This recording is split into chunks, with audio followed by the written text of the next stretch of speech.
A spiritual meditation. The story is told of a farmer who advertised for men to work on his farm, but received only one applicant, an 18-year-old boy who was asked, "Can you run a tractor?" "No, sir," replied the youth. "Can you handle a milk machine?"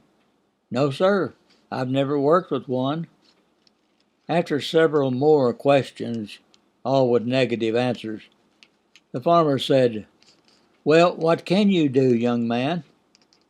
And he answered, "I can sleep when the wind blows." The farmer didn't understand, but neither did he press for an explanation. He needed help so badly that he gave the job to the young man. It was not many days after that a storm came up in the middle of the night.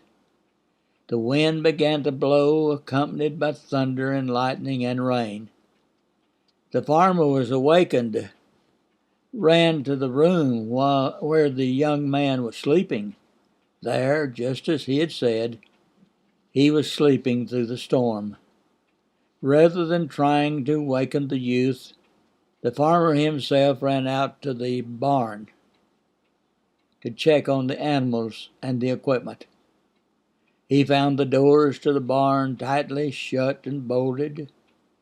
The animals were in their shelters, properly secured. Then he remembered the pile of straw that the wind would be blowing in all directions, but he found it had been covered with canvas and tied down. Everything was secure, and on the way back to the house, the farmer remembered what the young man had told him. "I can sleep when the wind blows," and he understood. One of the most serious things that can go through our minds at any given moment is to consider whether or not we are making preparation for eternity. Sooner or later, the chilly winds of death are going to blow in our lives. But the awesome question is, are we making the proper preparation to fulfill our obligations to God? The hourglass of fortune drops a grain of sand each day and means a fleeting moment in our lives has passed away. Let's hope that in the time it took that golden speck to land, each one of us accompanied something worthwhile that we planned to do. For though our days flow quickly on their journey into years, we yet have time to use them if we conquer all our fears. So many are daydreams we have time to make come true.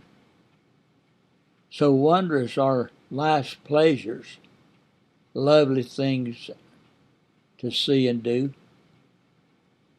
And though it's in the scheme of things that time will swiftly flow, pray let us take the best of it before we see it go. The only way to plan for eternity is to be a Christian. Jesus promised, "Be faithful until death, and I will give you the crown of life." Revelation 2:10.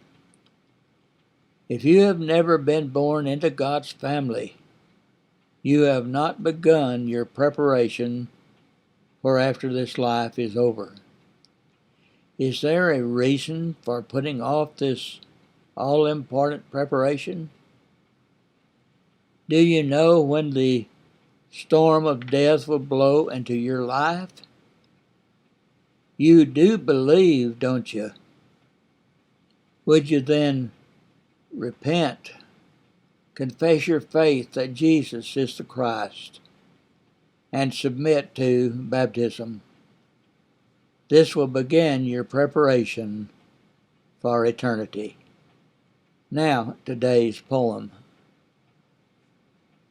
Look high to the Lord at his power, because his glory should always be raised.